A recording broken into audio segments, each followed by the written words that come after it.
Penn State's Guy Gadowsky, the reigning Big Ten Coach of the Year, set to start his fourth year at the helm of the Nittany Lions. Guy, before we look ahead to this coming season, why don't you start by assessing what took place with your program this past year? Oh, you know what? It was a fantastic year. I think not only what happened on the ice, but the whole program. I mean, the community just has gotten behind us so well. The student section was phenomenal. We sold out, I think, 17 of 18 games. It was a lot of fun, and I think that the team fed off of everything that was going on with the program. What does it mean for you and for the guys to see that initial happiness and the joy that was in State College about hockey starting continue even after a couple of years? It's not like the shine has worn off at all. Yeah, you know, I think it's tremendous. It means a lot to the guys, certainly, and a lot to the staff. Anytime that you're just supported so well and people have so much fun with the product, it can only help. I think everybody gets brought along with it. So I can tell you what, it's very motivating. It's fun as a coaching staff. It's really fun to be a part of. And I think as the team, as the players are concerned, it's really motivating as well. One of the positives, Guy, when you're starting a program at the varsity level, you have all underclassmen to begin with, so you don't really start losing guys for a couple of years. You're now at that point where guys are gone from both eligibility and now in the case of a few guys last year to the NHL. How does that change how you recruit? How does that change how you build for the future?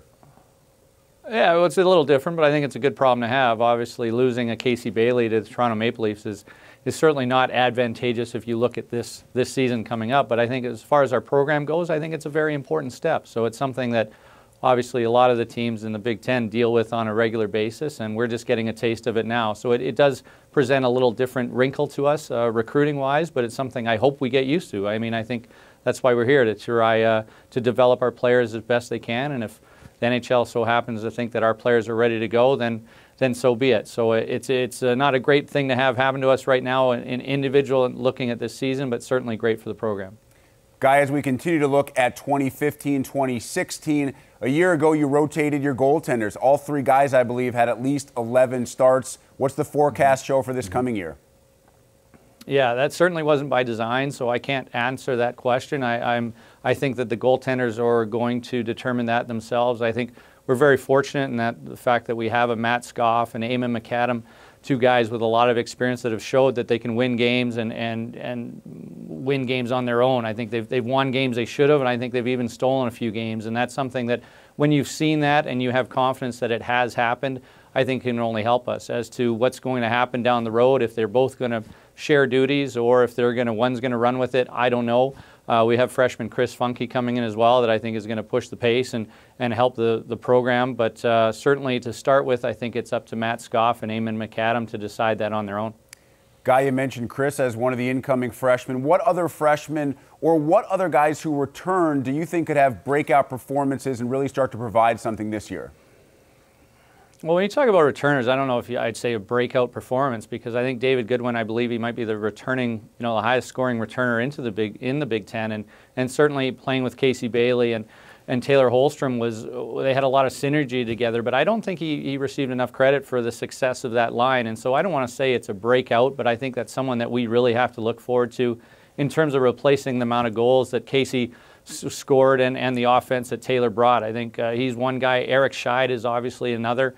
We look forward to seeing what he has to bring, and I think both those guys are going to have really good years, along with David Glenn and Rocket Richard, Curtis Loic. There's a host of others, but we're certainly going to have to replace the goals of Casey by committee. As far as the freshmen coming in that sense offensively, I think Andrew Sturts is going to be relied upon right away. He's a guy that's put up a lot of points where he's been. He was a former Canadian Junior Hockey Player of the Year, so I think he's someone that can get it done. And I do think, though, that we're going to get offense from the back end, especially from Vince Pedri, Kevin Kerr, Darian Hamilton, are three defensemen that were brought in that have all had offensive success. Guy, let's look at college hockey as a whole and the debate back and forth over the last couple of years about bringing in new fans, conference realignment, trying to appeal to a broader base, and at the same time provide what the traditional fan wants. So in your opinion, where do you think the sport of college hockey is headed next? Well, it's a good question. I think that you talk about the balance, and obviously one of the things that's brought out such great passion in the hockey fans is what has happened on a historical and traditional level.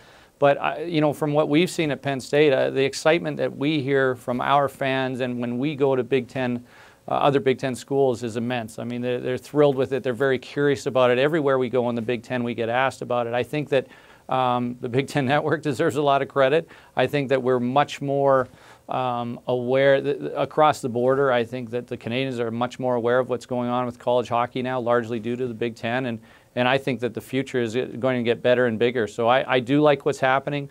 Obviously, we're very new, so everything, you can't really extrapolate right away how things are going to shake out, but I think the future looks very bright, and I see personally a lot more exposure to our game. What advice do you give incoming freshmen to your program about balancing hockey responsibilities with academic responsibilities?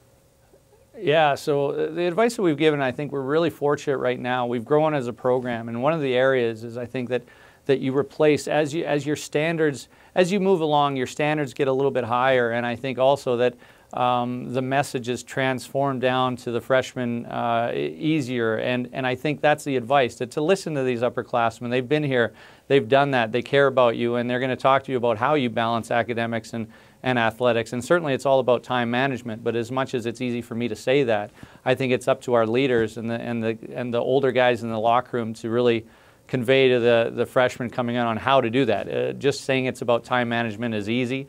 Actually doing it and getting the job done is certainly different. So we really rely on our locker room leadership for that. All right, lastly, Guy, I know you guys are somewhat spoiled having Pegula as your home rink, such a phenomenal facility. Other than Pegula, what other Big Ten rinks do you guys enjoy going to for road trips? You know what? Well, it's been a lot of fun. Everywhere we go in the Big Ten, it's fun. It's an event, and I think that's what makes this league special. But for us, I think, we've had a little bit of success in Yost. That's a tough place to play, so that brings back some memories. I think Mariucci is obviously a very tough place to play as well. So those would be two that pop out right away.